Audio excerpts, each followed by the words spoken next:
Hi hello ನಮಸ್ಕಾರ ಸ್ನೇಹಿತರೆ, welcome to psycho fact hub.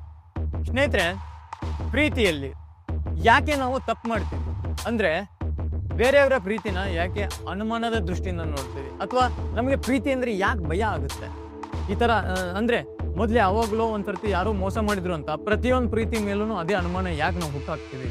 ಇದನ್ನು ಏನಂತ ಕರೀತಾರೆ ಗೊತ್ತಾ? ಸೈಕಾಲಜಿಯಲ್ಲಿ ಸೆಲ್ಫ್ ಸಬಟಾಜ್ ಅಂತ ಕರೀತಾರೆ. ಅಂದರೆ ನಮ್ಮನ್ನು ನಾವು ವಿನಾಶಕ್ಕೆ ಗುರಿ ಮಾಡಿಕೊಳ್ಳುವಂಥದ್ದು. ಯಾಕೆ ಈ ರೀತಿ ಆಗುತ್ತೆ? ಇದಕ್ಕೆಲ್ಲ ಮೂಲ ಕಾರಣ ಏನು? ನಮ್ಮ ಅಟ್ಯಾಚ್ಮೆಂಟ್ ಥಿಯರಿಗಳು ಇದ್ರ ಬಗ್ಗೆ ಏನು ಹೇಳುತ್ತೆ, ಸೈಕಾಲಜಿ ಏನು ಹೇಳುತ್ತೆ, ಇದ್ರ ಕುರಿತಾಗಿಯೇ ಇವತ್ತಿನ ವಿಡಿಯೋದಲ್ಲಿ ಚರ್ಚೆ ಮಾಡೋಣ. ಯಾರೆಲ್ಲ ಹೊಸಬರು ನಮ್ಮ ವಿಡಿಯೋನ ನೋಡ್ತಾ ಇದ್ರಿ, ದಯವಿಟ್ಟು ಚಾನಲ್ನ ಸಬ್ಸ್ಕ್ರೈಬ್ ಮಾಡಿಕೊಡ್ರಿ, ಬೆಲ್ ಐಕಾನ್ ಒತ್ತೋದ್ರ ಮೂಲಕ ಹೊಸ ವಿಡಿಯೋಗಳಿಗೆ ಆಹ್ವಾನ ಕೊಡಿ ಅಂತ ಹೇಳ್ತಾ ಇನ್ಯಾಕೆ ತಡ ವಿಡಿಯೋದ ಶುರು ಮಾಡೋಣ. ಸ್ನೇಹಿತರೆ, ಮೊದಲನೇಗೆ ಫಿಯರ್ ಆಫ್ ಅಬೆಂಡನ್ಮೆಂಟ್, ಅಂದರೆ ಬಿಟ್ಟು ಹೋಗ್ತಾರೆ ಅಥವಾ ನಮ್ಮ ಜೊತೆಗೆ ಇರೋಕ್ಕಾಗಲ್ಲ ಅನ್ನುವಂಥ ಭಯ ನಮ್ಮ ತಲೆಯಲ್ಲಿರುತ್ತೆ. ಸರ್ವೇ ಸಾಮಾನ್ಯವಾಗಿ ನಾವು ಚಿಕ್ಕವರಿದ್ದಾಗಿಂದ ಯಾವುದೋ ಒಂದು ವಸ್ತು ಇರ್ಬೋದು, ಒಂದು ವ್ಯಕ್ತಿ ಇರ್ಬೋದು, ಒಂದು ಪ್ರಾಣಿ ಇರ್ಬೋದು, ಏನೋ ಒಂದನ್ನು ತುಂಬ ಡೀಪಾಗಿ ಇಷ್ಟಪಟ್ಬಿಟ್ಟಿರ್ತೀವಿ. ಅದು ನಮ್ಮ ಮೈಂಡಲ್ಲಿ ಯಾವ ರೀತಿ ಕೂತಿರುತ್ತೆ ಅಂದರೆ ಅದಿಲ್ಲ ಅಂದರೆ ನಾನಿಲ್ಲ, ನಾನಿಲ್ಲ ಅಂದರೆ ಅದಿಲ್ಲ ಅನ್ನುವಂಥ ಒಂದು ಅಟ್ಯಾಚ್ಮೆಂಟ್ ಬೆಳೆದ್ಬಿಟ್ಟಿರುತ್ತೆ. ಸಡನ್ನಾಗಿ ಒಂದಿನ ಅದು ಕಾಣೆ ಆಗಿಬಿಡುತ್ತೆ ಅಥವಾ ಅದು ಮರೆಯಾಗಿಬಿಡುತ್ತೆ ನಮ್ಮಿಂದ. ಏನೋ ಒಂದು ರೀಸನ್, ಕೆಟ್ಟೋಗುತ್ತೋ ಅಥವಾ ಸತ್ತೋಗುತ್ತೋ ಅಥವಾ ಏನೋ ಬಿಟ್ಟೋಗ್ಬಿಡ್ತಾರೋ ಏನೋ ಒಂದಾಗುತ್ತೆ. ಆವಾಗ ಮೈಂಡ್ ಏನಾಗುತ್ತೆ, ಹೈಲಿ ಡಿಪ್ರೆಷನ್ಗಳಿಗೆ ಹೋಗ್ಬಿಡುತ್ತೆ. ನಾನು ತುಂಬ ಇಷ್ಟಪಟ್ಟವ್ರು ಎಲ್ಲ ಯಾಕೆ ನನ್ನನ್ನು ಬಿಟ್ಟು ಹೋಗ್ತಾರೆ, ಅಥವಾ ಯಾಕೆ ನಾನು ಇಷ್ಟಪಟ್ಟವ್ರು ನನಗೆ ಸಿಗಲ್ಲ ಅನ್ನುವಂಥದ್ದು ನಮ್ಮ ಎಮಿಗಲಾದಲ್ಲಿ ಕೂತ್ಕೊಂಡ್ಬಿಡುತ್ತೆ. ಅಂದರೆ ಎಮೋಷ್ನಲಿ ಟ್ರಿಗರ್ ಮಾಡ್ತಾ ಇರುತ್ತೆ. ಯಾರಾದರೂ ನಮಗೆ ಪ್ರೀತಿಸ್ತಿದ್ದಾರೆ ಅಂತಂದರೆ, ಫಾರ್ ಎಕ್ಸಾಂಪಲ್ ಈಗ ರಾಮ ಮತ್ತು ಸೀತಾ, ರಾಜು ಮತ್ತು ರಾಣಿ ಇಬ್ಬರು ಗರ್ಲ್ ಫ್ರೆಂಡ್ಸು, ಇಬ್ಬರು ಕಪಲ್ಸ್ ಅವರು. ರಾಜನ್ಗೆ ಏನು ಭಯ ಅಂತಂದರೆ ಪ್ರೀವಿಯಸ್ ಲೈಫಲ್ಲಿ ನಡೆದಿರುವಂಥ ಎಲ್ಲ ಘಟನೆಗಳು ಪ್ಯಾರಲಲ್ ಆಗಿ ಒಂದು ಪ್ಯಾನೋರಮಾ ಸೀರೀಸಲ್ಲಿ ಹೋಗ್ತಾ ಇರುತ್ತೆ. ನಾನು ಫಸ್ಟು ಆ ಪಪ್ಪಿನ ಇಷ್ಟಪಟ್ಟಿದ್ದೆ, ಆ ಪಪ್ಪಿನೂ ನನ್ನಿಂದ ಸತ್ತೋಯ್ತು. ಆಮೇಲೆ ನಾನು ಇಂಥವ್ರನ್ನ ತುಂಬ ಇಷ್ಟಪಟ್ಟೆ, ಅವ್ರು ನನಗೆ ಮೋಸ ಮಾಡಿದ್ರು, ಅಥವಾ ಈ ಒಂದು ವಸ್ತು ಮೇಲೆ ನನಗೆ ಪ್ರಾಣ ಇತ್ತು, ಆ ವಸ್ತು ಕೆಟ್ಟೋಯ್ತು. ಬಟ್ ಈಗ ನಾನು ರಾಣಿನ ಇಷ್ಟಪಡ್ತಾ ಇದ್ದೀನಿ. ಒಂದು ವೇಳೆ ರಾಣಿ ನನ್ನಿಂದ ಬಿಟ್ಟೋಗ್ಬಿಟ್ರೆ ಅಥವಾ ಬಿಟ್ಟು ಹೋಗ್ತಾಳೆ ಅನ್ನುವಂಥ ಒಂದು ಕಾನ್ಸೆಪ್ಟ್ ಅವನು ಮುಂದೆ ಬಂದರೆ ಸಾಕು, ಒಂಥರ ಹುಚ್ಚಿರ್ತಾರೆ ಆಡೋಕ್ಕೆ ಶುರು ಮಾಡ್ತಾನೆ. ಅವಳ ಮೇಲೆ ಸುಮ್ಮನೆ ಸಿಕ್ಕಾಗೆಲ್ಲ ಅನುಮಾನಗಳು. ಫಾರ್ ಎಕ್ಸಾಂಪಲ್, ರಾತ್ರಿ ಅವಳು ಪ್ರತಿನಿತ್ಯ ರಾತ್ರಿ 10 ಗಂಟೆಗೆ ಗುಡ್ ನೈಟ್ ಡಿಯರ್ ಅಂತ ಹೇಳಿ ಒಂದು ಹಾರ್ಟ್ ಸಿಂಬಲ್ ಹಾಕಿ ಕಳಿಸ್ತಾಳೆ ಅಂತ ಇಟ್ಕೊಳ್ಳೋಣ, ಅಥವಾ ಹಾರ್ಟ್ ಎಮೋಜಿ ಹಾಕಿ ಕಳಿಸ್ತಾಳೆ ಅಂತ ಇಟ್ಕೊಳ್ಳೋಣ. ಒಂದಿನ ಏನಾಗುತ್ತೆ, 9 ಗಂಟೆಗೆ ಮೆಸೇಜ್ ಮಾಡ್ತಾಳೆ good night dear sweet dreams ಅಂತ ಹೇಳಿ. ಬಟ್ ಅವ್ರಿಗೆ ಹಾರ್ಟ್ ಸಿಂಬಲ್ ಮಿಸ್ ಆಗಿರುತ್ತೆ ಅಥವಾ ಹಾರ್ಟ್ ಎಮೋಜಿ ಮಿಸ್ ಆಗಿರುತ್ತೆ. ಇವ್ನು ಥಾಟ್ ಪ್ರೊಸೆಸ್ಸಲ್ಲಿ ಶುರು ಆಗುತ್ತೆ, ನನ್ನ ಮೇಲೆ ಪ್ರೀತಿ ಕಡಿಮೆ ಆಗೋಯ್ತು, ಯಾಕೆ ಇವಳು ನನಗೆ ಎಮೋಜಿ ಹಾರ್ಟ್ನ ಕೂಡಿಸ್ಲಿಲ್ಲ, ಆ ಹಾರ್ಟ್ನ ತೋರಿಸ್ಲಿಲ್ಲ ನನಗೆ. ಒಂದಿಷ್ಟು ಏನು ಅನಿಸುತ್ತೆ, ಇವನಿಗೆ ಕಳ್ಕೊಳ್ತೀನಿ ಅನ್ನೋವಂಥ ಭಯ ಇರುತ್ತೆ ತಲೆಯಲ್ಲಿ ಯಾವಾಗಲೂ ಕೂಡ. ಅವರು ಎಲ್ಲೋ ಒಂದು ಸಣ್ಣ ಮಿಸ್ಟೇಕ್, ಪ್ರತಿನಿತ್ಯ ಹಾಯ್ ಗುಡ್ ಮಾರ್ನಿಂಗ್ ಡಿಯರ್ ಅಂದರೆ ಇದು ಒಂದು comfort zone. Hi good morning ಅಂದರೆ ಡಿಯರ್ ಮಿಸ್ ಆಯಿತು, ಏನೋ ಸಮಥಿಂಗ್ ವೆಂಟ್ ರಾಂಗ್, ನನಗೇನೋ ಆಗ್ತಾ ಇದೆ, ಇವಳು ನನ್ನನ್ನು ಬಿಟ್ಟು ಹೋಗ್ಬೋದು ಅನ್ನುವಂಥ ಕೆಲವು ಥಾಟ್ ಪ್ರೊಸೆಸ್ಗಳು ಮೈಂಡಲ್ಲಿ ಹಾಕೋಕ್ಕೆ ಶುರು ಆಗುತ್ತೆ. ಅವಾಗ ಎಮಿಗೆಲ್ಲ ಏನು ಮಾಡುತ್ತೆ, ಅಂದರೆ ಕ್ವಶನ್ಗಳನ್ನು ಹಾಕೋಕ್ಕೆ ಶುರು ಆಗುತ್ತೆ. ಅಂದರೆ ರಾಣಿ ಕೇಳ್ತಾನೆ ಅವ್ನು, ರಾಜ ಏನೇ ನಿನ್ನ ರಾತ್ರಿ ನೀನು ಗುಡ್ ನೈಟ್ ಡಿಯರ್ ಅಂತ ಅಷ್ಟೇ ಕಳಿಸಿದ್ಯಾ, ಹಾರ್ಟ್ ಸಿಂಬಲ್ ಇರಲಿಲ್ಲ ಅದರಲ್ಲಿ, ನನ್ನ ಮೇಲೆ ಪ್ರೀತಿ ಕಡಿಮೆ ಆಯಿತಾ, ನಿಜವಾಗ್ಲೂ ನನ್ನ ಇಷ್ಟಪಡ್ತೀಯಾ, ಅಥವಾ ಏನು ನಾಟಕ ಮಾಡ್ತಿದ್ಯಾ, ನಾಳೆ ನೀನು ಬಿಟ್ಟು ಹೋಗ್ತೀಯಾ, ನೀನು ನಿಜ ಹೇಳು ನನ್ನ ಜೊತೆಗೆ ಇರ್ತೀಯಾ, ಈ ರೀತಿಯಾದಂಥ ಪ್ರಶ್ನೆಗಳು ಹುಟ್ಕೊಳ್ಳೋಕೆ ಶುರು ಆಗುತ್ತೆ. ಅವಾಗ ಇವ್ರದ್ದು ಏನೋ ಬಿಡಿ, ಇವ್ರದ್ದೊಂದು ಅಟ್ಯಾಚ್ಮೆಂಟ್ ಥಿಯರಿ ಸರಿ ಇರಲಿಲ್ಲ, ಅಥವಾ ಅಟ್ಯಾಚ್ಮೆಂಟ್ ಇವ್ರದ್ದು ಮೊದಲಿನ ಪ್ರೀವಿಯಸ್ ಲೈಫಲ್ಲಿ ಇವ್ರ ಅಟ್ಯಾಚ್ಮೆಂಟ್ ಸ್ಟೈಲ್ ಸರಿ ಇರಲಿಲ್ಲ ಅಂತ ಅನ್ಕೊಳ್ಬೋದು. ಬಟ್ ಇವರ ಬಿಹೇವಿಯರ್ ಏನಿರುತ್ತೆ, ಭಯದಿಂದ ಆ ಒಂದು ವಿಚಾರಗಳನ್ನು ಅವ್ರ ಮುಂದೆ ಹೇಳ್ತಿರ್ತಾರೆ. ಬಟ್ ಅಪೋಸಿಟ್ ಜೆಂಡರ್ ಅಂದರೆ ಈಗ ರಾಣಿ ತಲೆಯಲ್ಲಿ ಏನು ನೋಡುತ್ತೆ, ಇವನೇನು ಗುರು ಈ ಥರ ನನ್ನ ಮೇಲೆ ಅನುಮಾನ ಪಡ್ತಾನೆ, ಯಾಕೆ ಇವನು ಇಷ್ಟೊಂದು ಇನ್ಫೀರಿಯಾರಿಟಿ ಆಗಿ ಯೋಚನೆ ಮಾಡ್ತಾನೆ, ಅವನ ಬಗ್ಗೆ ಅವನಿಗೆ ಆ ಅನುಮಾನನ, ಅಥವಾ ನಾನು ಎಷ್ಟೋ ಸರ್ತಿ ಲವ್ ಯು ಅಂತ ಹೇಳಿದ್ರು ಕೂಡ ನನ್ನ ಮೇಲೆ ನಂಬಿಕೆ ಇಲ್ಲ ಅನ್ನುವಂಥ ಒಂದು ಥಾಟ್ಸ್ ಓಡೋಕ್ಕೆ ಶುರು ಆಗುತ್ತೆ. ಇವನು ಈಗಲೇ ಇಷ್ಟೊಂದು ಅನುಮಾನ ಪಡ್ತಾನೆ, ನಾಳೆ ನನ್ನ ಮದುವೆ ಆದಮೇಲೆ ಹೆಂಗೆ ಅಂತ. ಅಂದರೆ ಇದು ಕೂಡ ಆ ಒಂದು ಪ್ರೀತಿನ ಕತ್ತರಿಸೋದಕ್ಕೆ ತುಂಬಾ ಸಹಾಯ ಮಾಡುತ್ತೆ. ಅಂದರೆ ನಾವು ನಮ್ಮಿಂದಲೇ, ನಮ್ಮ ಥಾಟ್ ಪ್ರೊಸೆಸ್ಸಿಂದಲೇ ನಮ್ಮ ಪ್ರೀತಿಯನ್ನು ಕಳ್ಕೊಳ್ಳುವಂಥ ಚಾನ್ಸಸ್ ಇರುತ್ತೆ. ಬಟ್ ಇನ್ನೂ ಒಂದು ಏನಂದರೆ, ಇದರಲ್ಲಿ ನೆಕ್ಸ್ಟ್ ಮುಂದುವರಿದ ಭಾಗದಲ್ಲಿ ಓವರ್ ಥಿಂಕಿಂಗ್ ಲೂಪ್ಗಳು ಬೆಳೆಯೋಕ್ಕೆ ಶುರು ಆಗುತ್ತೆ. ಓವರ್ ಥಿಂಕಿಂಗ್ ಲೂಪ್ ಅಂತಂದರೆ, ಈಗ ಅದೇ ರಾಣಿನ ಉದಾಹರಣೆಯಾಗಿ ತೊಗೊಂಡ್ರೆ, ಆ ರಾಣಿ ಒಂದು ವೇಳೆ ಡೈಲಿ ಮೆಸೇಜ್ ಮಾಡ್ತಿದ್ಲು ಅಥವಾ ಅವತ್ತೊಂದಿನ ಮಿಸ್ ಆದ್ಲು ಅಂತಂದರೆ, ಅವಳ ಬಗ್ಗೆ ಅವ್ರ ಜೊತೆ ಮಾತಾಡೋದಲ್ಲ, ಬಟ್ ಸಮಾಜನ ಒಂದು ಕೆಟ್ಟ ದೃಷ್ಟಿಯಿಂದ ನೋಡುವಂಥದ್ದು. ಹೆಣ್ಮಕ್ಳೆಲ್ಲ ಹಿಂಗೆ ಗುರು, ಏನೋ ನಾವು ಇಷ್ಟಪಟ್ಟವ್ರ ಬಗ್ಗೆ ಜಾಸ್ತಿ ಕೇರ್ ತಗೊಳ್ಳಲ್ಲ, ಕಾಳಜಿ ಇರಲ್ಲ, ಮೆಸೇಜ್ ಮಾಡಲಿಲ್ಲ ಅಂದರೆ ಇವಳು ಅವಳ ಥರನೇ, ಎಕ್ಸ್ ಗರ್ಲ್ ಫ್ರೆಂಡ್ ಥರನೇ, ಅಥವಾ ನನ್ನ ಪಪ್ಪಿ ಥರನೇ, ಅಥವಾ ನನ್ನ ಪೇರೆಂಟ್ಸ್ ಥರನೇ, ಈ ಥರ ಒಂದಿಷ್ಟು ಓವರ್ ಥಿಂಕಿಂಗ್ ಲೂಫಲ್ಲಿ ಬರುತ್ತೆ. ಮತ್ತು ಸೆಲ್ಫ್ ವರ್ತ್ ಅನ್ನುವಂಥದ್ದನ್ನು ಕೂಡ ಕಳ್ಕೊಂಡು ಬಿಟ್ಟಿರ್ತೀವಿ.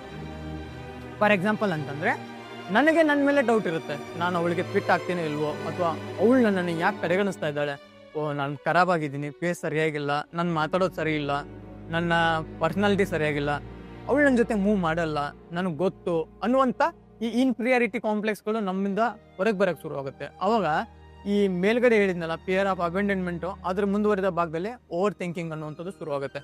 ಒಂದ್ ವೇಳೆ ಈ ಓವರ್ ಥಿಂಕಿಂಗ್ ಸ್ಟೇಜಲ್ಲಿ ಏನಾದರೂ ನಿಮ್ಮ ಪಾರ್ಟ್ನರ್ ನಿಮ್ಮಿಂದ ಹೊರಟೋಗ್ಬಿಟ್ರು ಅಂತಂದರೆ, ಅಕಸ್ಮಾತ್ ನಿಮ್ಮಿಂದ ಕೈ ಬಿಟ್ಟು ಹೋದ್ರು ಅಂತಂದರೆ, ನೆಕ್ಸ್ಟ್ ಬರೋದು ಫಿಯರ್ ಆಫ್ ಇಂಟಿಮೇಸಿ ಅಂತ. ಅಂದರೆ ಇಲ್ಲಿಗೆ ಒಂದು ಚಾಪ್ಟರ್ ಮುಗ್ದೋಯ್ತು, ಅವನ ಲೈಫಲ್ಲಿರುವಂಥ ಒಂದು ಸ್ಟೇಜ್ ಆಫ್ ಲವ್ ಅನ್ನುವಂಥದ್ದು ಮುಗ್ದೋಗ್ಬಿಡುತ್ತೆ. ನೆಕ್ಸ್ಟ್ ಸ್ಟೇಜಲ್ಲಿ ಏನಾಗುತ್ತೆ, ತುಂಬ ಜನ ಆಹ್ವಾನ ಕೊಡ್ತಿರ್ತಾರೆ. ರಾಜನ್ಗೆ ಬ್ರೇಕಪ್ ಆಯ್ತಂತೆ, why don't I get a chance ಅನ್ನುವಂಥ ಯೋಚನೆಗಳು ಬರುತ್ತೆ.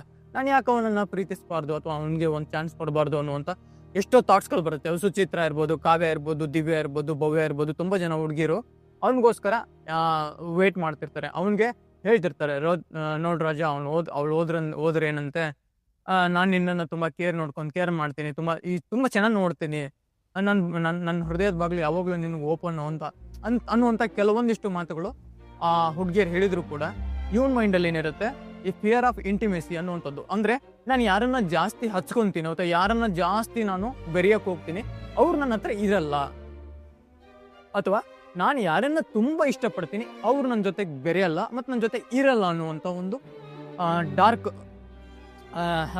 ಮೆಂಟಾಲಿಟಿ ಅನ್ನುವಂಥದ್ದು ಹುಟ್ಕೊಂಡಿರುತ್ತೆ. ಯಾಕಂದರೆ ಈ ಎಮಿಗೆಲ್ಲ ಮಾಡುವಂಥ ಕೆಲಸನೇ ಅದು. ನಿಮ್ಗೆ ಯಾವ್ದಾದ್ರು ಅತಿಯಾಗಿ ಖುಷಿ ಕೊಟ್ಬಿಟ್ರು ಅಂದರೆ, ಅವನೇ ನನ್ನ ಪ್ರಾಣ, ಅವನೇ ನನ್ನ ಪ್ರೇಮ, ಅವನೇ ನನ್ನ ದೇವರು ಅಂತೀರಿ. ಒಂದು ವೇಳೆ ಅವರಿಂದ ಏನಾದರೂ ಮೋಸ ಆಯಿತು ಅಂದರೆ, ನೋ ಆ ಥರ ರಿಲೇಷನ್ಶಿಪ್ಗಳನ್ನು ನಾನು ಮಾಡಬಾರ್ದು, ಆ ಥರ ರಿಲೇಷನ್ಗಳನ್ನು ನಾನು ಮುಂದುವರಿಸಬಾರ್ದು, ಬಿಕಾಸ್ ಅಲ್ಲಿಂದ ನನಗೆ ಹೊಡ್ತಾ ಬೀಳುತ್ತೆ. ಯಾಕಂದರೆ ಈ ಎಮಿಗೆಲ್ಲ ಅನ್ನುವಂಥ ಥಾಟ್ ಪ್ರೊಸೆಸ್ ಏನು ಮಾಡುತ್ತೆ, ಎಮಿಗೆಲ್ಲ ಯಾವಾಗಲೂ ನಿಮ್ಮನ್ನು ಅವೇರ್ ಮಾಡ್ತಾ ಇರುತ್ತೆ ಅಥವಾ ವಾರ್ನಿಂಗ್ ಝೋನಲ್ಲಿ ಇಟ್ಟಿರುತ್ತೆ. ನೋಡು, ಅವಳು ಮೆಸೇಜ್ ಮಾಡ್ತಿದ್ದಾಳೆ, ರಿಪ್ಲೈ ಮಾಡಬೇಡ, ನೋಡು ನಾಳೆ ನೀನನ್ನು ರಿಪ್ಲೈ ಮಾಡಿಬಿಟ್ಟೆ ಅಂದರೆ ನಿನ್ನ ಹೃದಯದಲ್ಲಿ ಅವಳಿಗೊಂದು ಜಾನ ಕೊಡಬೇಕಾಗುತ್ತೆ, ಅಥವಾ ನೀನು ಅವಳ ಪ್ರೀತಿಯಲ್ಲಿ ಬಿದ್ದುಬಿಡ್ತೀಯ, ನಾಳೆ ರಾಣಿ ಮಾಡಿದ ಥರ ಆದರೆ ಏನು ಮಾಡ್ತೀಯ ಅನ್ನುವಂಥ ಥಾಟನ್ನು ಕ್ರಿಯೇಟ್ ಮಾಡುತ್ತೆ. ಆವಾಗ ಈ ಪ್ರಿಫ್ರಾಂಟಲ್ ಕಾರ್ಟೆಕ್ಸ್ ಅನ್ನುವಂಥದ್ದು ಏನಿದೆಯಲ್ಲ, ನಮ್ಮ ನಿರ್ಧಾರಗಳನ್ನು ತೆಗೆದುಕೊಳ್ಳುವಂಥ ಭಾಗ, ಈ ಭಾಗ ಏನು ಮಾಡುತ್ತೆ, ಡಿಸಿಷನ್ ಮೇಕಿಂಗಲ್ಲಿ ತಪ್ಪು ಆಲೋಚನೆಗಳನ್ನು ಮಾಡೋಕ್ಕೆ ಶುರು ಮಾಡುತ್ತೆ. ಒಂದು ವೇಳೆ ಆಕೆ ಎದುರುಗಡೆನೂ ಬಂದರೂ ಫೇಸ್ ಟು ಫೇಸ್ ಮಾತಾಡೋಕ್ಕಾಗಲ್ಲ. ಒಂದು ವೇಳೆ ಭವ್ಯ, ದಿವ್ಯ, ರಮ್ಯಾ ಇವ್ರ ಬಗ್ಗೆ ಹೇಳಿದ್ನಲ್ಲ, ಈ ಒಂದು ಫಿಯರ್ ಆಫ್ ಇಂಟಿಮೇಸಿಯಲ್ಲಿ ಅವ್ರು ತುಂಬ ಮುಂದೆ ಬರ್ತಾರೆ, ಮಾತಾಡಿಸ್ತಾರೆ. ಏನೋ ಚೆನ್ನಾಗಿದೆಯಾ, ಏನು ಮಾಡ್ತಿದ್ಯಾ, ಇಲ್ಲಮ್ಮ ನನ್ನ ಕೆಲಸ ಇದೆ, ನಾನು ನಿನ್ನ ಜೊತೆ ಮಾತಾಡೋಕ್ಕೆ ಇಷ್ಟ ಅಲ್ಲ, ನಿನ್ನ ಹೋಗ್ಬಿಡು, ಆಯಿತು. ಅವ್ರು ಫೋನ್ ಮಾಡಿದರೆ, ಸಾರಿ ನಾನು ಬಿಸಿ ಇದ್ದೀನಿ, ನಾನು ನಾಳೆ ಮಾತಾಡ್ತೀನಿ. ಮೆಸೇಜ್ ಮಾಡಿದರೆ, sorry I am not interested, get lost. Okay, ಈ ಥರ ಮಾಡುವಂಥದ್ದು. ಈ ಥರ ಮಾಡಿದರೆ ಏನಾಗುತ್ತೆ, ಎಮಿಗೆಲ್ಲ ಅನ್ನುವಂಥದ್ದು ಅವನನ್ನು ಸೇಫಾಗಿ ಕಾಪಾಡ್ಕೊಂಡು ಹೋಗ್ತಾ ಇದ್ದೀನಿ ಅನ್ನುವಂಥ ಭ್ರಮೆಯಲ್ಲಿ ಬದುಕ್ತಾ ಇರುತ್ತೆ. ಮೈಂಡ್ ಕೂಡ ಅದನ್ನೇ ಯೋಚನೆ ಮಾಡ್ತಾ ಇರುತ್ತೆ. ಯಾಕಂದರೆ ಈ ಹಿಂದೆ ತಿಂದು ಬಂದಿರುವಂಥ ಪೆಟ್ಟುಗಳು, ಉದಾಹರಣೆಗೆ ಆವಾಗಲೇ ಹೇಳಿದೆ ಫಿಯರ್ ಆಫ್ ಅಬೆಂಡನ್ಮೆಂಟ್ ಅಂತ ಹೇಳಿ, ಅದರಲ್ಲಿ ಹೇಳಿದೆ ಫಿಯರ್ ಆಫ್ ಅಬೆಂಡನ್ಮೆಂಟಲ್ಲಿ ಒಂದು ಅವಾಯ್ಡೆಂಟ್ ಅಟ್ಯಾಚ್ಮೆಂಟು ಮತ್ತು ಈ ಆಂಕ್ಸಿಯಸ್ ಅಟ್ಯಾಚ್ಮೆಂಟ್ ಇರುವಂಥವು. ಫ್ಯಾಮಿಲಿಯಲ್ಲಿ ಅವರಿಗೆ ಸರಿಯಾದ ಪ್ರೀತಿ ಸಿಕ್ಕಿರಲ್ಲ. ಒಂದು ವೇಳೆ ಅವ್ರ ಅಮ್ಮನೋ ಅಪ್ಪನೋ ಕೊಟ್ಟಿರ್ತಾರೆ, ಬಟ್ ಏನಾಗುತ್ತೆ, ಅಕಾಲಿಕ ತುತ್ತಾಗ್ತಾರೆ ಏನೋ ಒಂದು ಕಾರಣಕ್ಕೆ. ಫಾರ್ ಎಕ್ಸಾಂಪಲ್, ಅಮ್ಮ ಅಂದರೆ ತುಂಬ ಪ್ರೀತಿ, ಆ ಅಮ್ಮನ ಜೊತೆಗೇ ಜಾಸ್ತಿ ಮಾತನಾಡುವಂಥ, ತನ್ನ ಎಲ್ಲ ವಿಚಾರಗಳನ್ನು ಅವನ ಹತ್ರ ಹೇಳ್ಕೊಳ್ಳುವಂಥದ್ದು. ಒಂದು ವೇಳೆ ಇವನು ಒಂದು ಎಕ್ಸ್ಪೆಕ್ಟೇಷನ್ ರೀಚ್ ಆಗೋಕ್ಕೂ ಮುಂಚೆನೇ ಅಮ್ಮ ಹೊಟ್ಟೋಗ್ಬಿಡ್ತಾರೆ. ಒಂದು ವೇಳೆ ನಾನು ಹಂಗೆ ಹೇಳ್ತಾ ಇಲ್ಲ, ಬಟ್ ಅವ್ರೇನಾದರೂ ಅಕಾಲಿಕ ಮರಣಕ್ಕೆ ಒಳಗಾದರೆ ಅವ್ನಿಗೊಂದು ಶಾಕ್ ಅನ್ನುವಂಥದ್ದು ಕ್ರಿಯೇಟ್ ಆಗುತ್ತೆ ಮೈಂಡಲ್ಲಿ. ಆ ಶಾಕ್ನ ನಾವು ಏನಂತ ಹೇಳ್ತೀವಿ, ಸೆಲ್ಫ್ ಸಬಟಾಜ್ ಅಂತ ಕರಿತೀವಿ. ಸೆಲ್ಫ್ ಸಬಟಾಜ್ ಅಂತಂದರೆ ನಮ್ಮನ್ನು ನಾವೇ ಕೊಲ್ಕೊಳ್ಳುವಂಥದ್ದು ಅಂತ ಅರ್ಥ. ಅದಕ್ಕೆ ಭಾವನೆಗಳಿಂದ ನಾವು ದೂರ ಉಳಿದ್ಬಿಡ್ತೀವಿ. ಯಾಕಂದರೆ ಎಮೋಷ್ನಲಿ ನಾವು ಅಟ್ಯಾಚ್ ಆಗೋಕ್ಕಾಗಲ್ಲ, ಡಿಟ್ಯಾಚ್ಮೆಂಟನ್ನು ಹೊರಟ್ಬಿಡ್ತೀವಿ.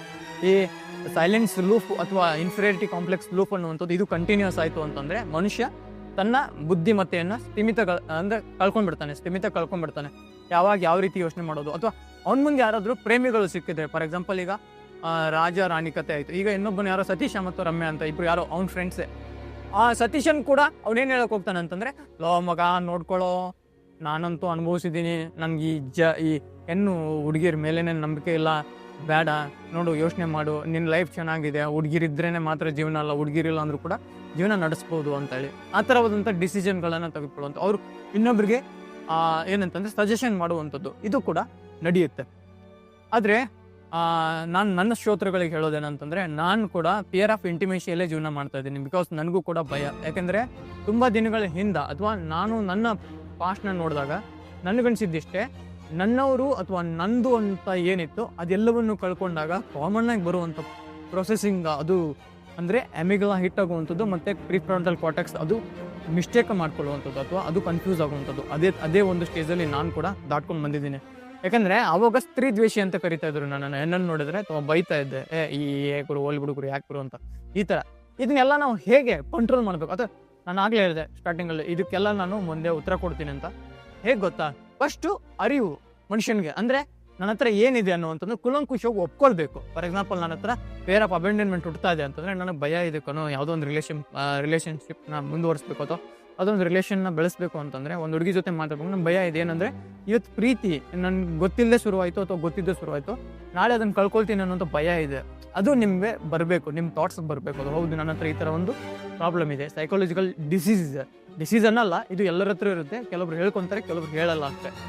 ಈ ಥರ ಒಂದು ಡಿಸೀಸ್ ಇದೆ, ನಾನು ಹೇಗೆ ಇದನ್ನು ಹ್ಯಾಂಡಲ್ ಮಾಡಬೇಕು ಅಂತಂದರೆ, ಅದನ್ನು ನಿಮಗೆ ಅನಿಸ್ಕೊಂತು ಅಂತಂದರೆ, ನಿಮ್ಮ ತಲೆಯಲ್ಲಿ ಬಂತು ಅಂದರೆ, ನೀವು ನಿಮ್ಮ ಪಾರ್ಟ್ನರ್ ಜೊತೆಗೆ ಮುಕ್ತವಾಗಿ ಮಾತನಾಡಬೇಕು. ನೋಡಿ, ನನ್ನ ಹತ್ರ ಈ ಥರ ಒಂದು ಸೈಕಾಲಜಿಕಲ್ ಒಂಥರ ಪ್ರಾಬ್ಲಮ್ ಇದೆ. ಯಾಕಂದರೆ ನಾನು ಹಿಂದೆ ಪ್ರೀತಿಸಿದವರೆಲ್ಲರೂ ಕಳ್ಕೊಂಡಿದ್ದೀನಿ. ಆ ಥರ ಕಳ್ಕೊಳ್ತಾ ಬಂದು ನನ್ನ ಮೈಂಡ್ ಈ ಥರ ಪ್ರಾಸೆಸ್ ಮಾಡ್ತಾ ಇದೆ. ನನಗೀಗ ಎಲ್ಲವನ್ನು ಕಳ್ಕೊಳ್ತೀನಿ ಅನ್ನೋ ಭಯದಿಂದಲೇ ಬದುಕ್ತಾ ಇದ್ದೀನಿ. ಹಾಗಾಗಿ ನಾನು ನಿನ್ನ ಮೇಲೆ ಒಂದು ವೇಳೆ ಅನುಮಾನ ಪಟ್ಟರೆ, ಅಥವಾ ಒಂದು ವೇಳೆ ನಿನ್ನ ಜೊತೆಗೆ ಸೈಲೆನ್ಸ್, ಅಥವಾ ನಾನೇನೋ ಒಂದು ನಿನ್ನನ್ನು ತುಂಬ ಏನೇನೋ ಮಾತಾಡಿ ನಿನಗೇನೋ ಹರ್ಟ್ ಮಾಡಿದರೆ, ದಯವಿಟ್ಟು ಬೇಜಾರು ಮಾಡ್ಕೊಬೇಡ. ನನ್ನ ಪರಿಸ್ಥಿತಿ ಅರ್ಥ ಮಾಡ್ಕೊಂಡು ನನ್ನ ಜೊತೆಗೆ ನಿನ್ನ ಸಹಾಯ ಮತ್ತು ಸಹಕಾರ ಬೇಕು ಅಂತ ಅವ್ರ ಹತ್ರ ಹೇಳ್ಕೊಳ್ಳಿ.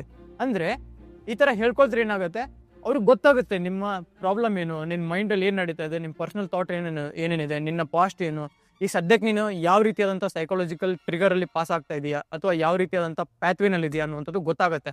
ಅವಾಗ ಅವ್ರು ಏನಂತಾರೆ, ಆಯ್ತಪ್ಪ, ನಾನು ನಿನ್ನ ತುಂಬ ಕೇರ್ ಮಾಡ್ತೀನಿ, ನೀನು ಏನೇ ಅನ್ಕೊಂಡು ನನ್ನ ಪರವಾಗಿಲ್ಲ, ನೀನೇ ನನ್ನ ಸರ್ವಸ್ವ, ನೀನೇ ನನ್ನ ಜೀವ ಅಂತಾರಂತಂದರೆ, ಖಂಡಿತವಾಗ್ಲೂ ನಿಮ್ಮ ಲವ್ ಲೈಫ್ ಮತ್ತು ನಿಮ್ಮ ರಿಲೇಷನ್ ಲೈಫು ಸಖತ್ತಾಗಿರುತ್ತೆ, ಜೀವನ ತುಂಬ ಚೆನ್ನಾಗಿರುತ್ತೆ.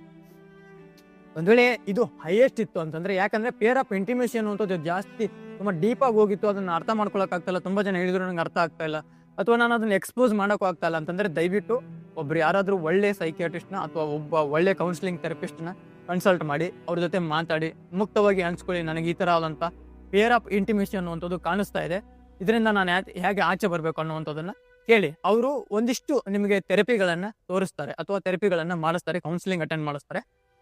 ನಿಮ್ಮ ಪ್ರಾಬ್ಲಮ್ಮು ಸಾಲ್ವ್ ಆಗೋದ್ರಲ್ಲಿ ಎರಡು ಮಾತಿಲ್ಲ. ನೋಡಿದ್ರಲ್ಲ ಸ್ನೇಹಿತರೆ, ಈ ಸೆಲ್ಫ್ ಸಬಟಾಜ್ ಅನ್ನುವಂಥದ್ದು ಯಾವ ರೀತಿ ಕೆಲಸ ಮಾಡುತ್ತೆ, ಇದು ಮೈಂಡ್ ಮೇಲೆ ಯಾವ ರೀತಿ ಪರಿಣಾಮ ಬೀರುತ್ತೆ, ನಮ್ಮ ರಿಲೇಷನ್ಶಿಪ್ಪಲ್ಲಿ ಇರ್ಬೋದು. ನಾನು ನಿಮಗೆ ಯಾಕೆ ಇದನ್ನು ಬರೀ ರಿಲೇಷನ್ಶಿಪ್ ಅಥವಾ ಒಂದು ಹುಡುಗ ಒಂದು ಹುಡುಗಿ ಅಂದರೆ ಒಂದು ಅಪೋಸಿಟ್ ಜೆಂಡರ್ ಮತ್ತು ಒಂದು ಮೇಲ್ ಒಂದು ಫೀಮೇಲ್ ಕ್ಯಾರೆಕ್ಟರ್ನ ತೊಗೊಂಡು ಹೇಳಿದೆ ಅಂತಂದರೆ, ಈ ಸದ್ಯದ ಮೂಮೆಂಟಲ್ಲಿ ನಡೀತಾ ಇರುವಂಥದ್ದು ಅದೇ. ಪ್ರೀತಿಲಿ ಮೋಸ, ಪ್ರೀತಿಲಿ ನಾನು ಮೋಸ ಮಾಡಿದ್ನ ಅವಳು ಮೋಸ ಮಾಡಿದ್ನು, ಇದೇ ಒಂದೇ ನಡೀತಾ ಇರೋದು. ಇದು ಎಲ್ಲದರಲ್ಲೂ ಅಪ್ಲೈ ಆಗುತ್ತೆಪ್ಪ. ಒಂದು ಜಾಬ್ ಓರಿಯೆಂಟೆಡ್ ಇರ್ಬೋದು, ಅಥವಾ ನಾನು ಒಂದು ಹೊಸ ಕಂಪ್ನಿ ಅಥವಾ ಒಂದು ಹೊಸ ಕಂಪ್ನಿನ ಶುರು ಮಾಡ್ತೀನಿ, ಭಯ ಇದೆ ನಾನು ಸೋಲ್ತೀನಿ ಅಂದರೆ, ಸೋಲನ್ನು ಬಿಡಿ, ಸೋಲ್ತೀನಿ ಬಿಡ್ತೀನಿ ಸೆಕೆಂಡ್ರಿ. ಒಂದು ಬಿಸ್ನೆಸ್ ಶುರು ಮಾಡಬೇಕು ಅಂತಂದರೆ ಅದಕ್ಕೆ ನಿಮಗೆ ಸ್ಕಿಲ್ ಬೇಕು, ಮ್ಯಾಂಡೇಟರಿ ಸ್ಕಿಲ್ಗಳು, ನಿಮಗೆ ಅದ್ರ ಬಗ್ಗೆ ನಾಲೆಜ್ ಇರಬೇಕು. ಆ ನಾಲೆಜನ್ನು ಇಟ್ಕೊಂಡು ನಾನು ಬಿಸ್ನೆಸ್ ಅದೇಗೆ ಸೋಲುತ್ತೆ?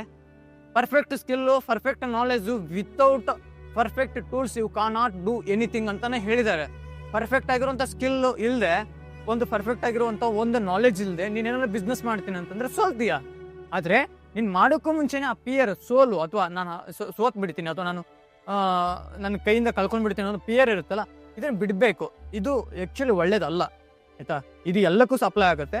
ನಾನು ಇದನ್ನು ಪ್ರೀತಿ ವಿಚಾರ ಅಥವಾ ನಂದು ರಿಲೇಷನ್ಶಿಪ್ ಸೈಕಾಲಜಿ ಒಂದು ಸಿರೀಸ್ ಇರೋದ್ರಿಂದ ನಾನು ಇದನ್ನು ರಿಲೇಷನ್ಶಿಪ್ಗೆ ಅನ್ವಯ ಮಾಡಿ ನಿಮಗೆ ಹೇಳಿದ್ದೀನಿ. ವಿಡಿಯೋ ಹೇಗೆ ಅನ್ನಿಸ್ತು ಖಂಡಿತವಾಗ್ಲೂ ಕಮೆಂಟ್ ಬಾಕ್ಸ್ನಲ್ಲಿ ಈ ವಿಡಿಯೋ ನಿಮಗೆ ಹೇಗೆ ಅನ್ನಿಸ್ತು, ಅಥವಾ ಇಲ್ಲ ಪ್ರೀತಮ್ ನಿಮ್ಮ ನಾಲೆಜ್ ಸರಿ ಇಲ್ಲ, ನೀವು ಒಂದು ಬೇರೆ ವೇನಲ್ಲಿ ಹೇಳ್ತಾ ಇದ್ದೀರಿ ಅಂತ ನಿಮಗೆ ಅನಿಸುತ್ತೆ, ಅದನ್ನು ನಾನು ತಿಳಿಸಿ. ಅಥವಾ ನಿಮ್ಮ ಮುಂದಿನ ಟಾಪಿಕ್ ಯಾವುದಾಗಿರಬೇಕು ಅಂತ ಕಮೆಂಟ್ ಬಾಕ್ಸ್ನಲ್ಲಿ ತಿಳಿಸಿ.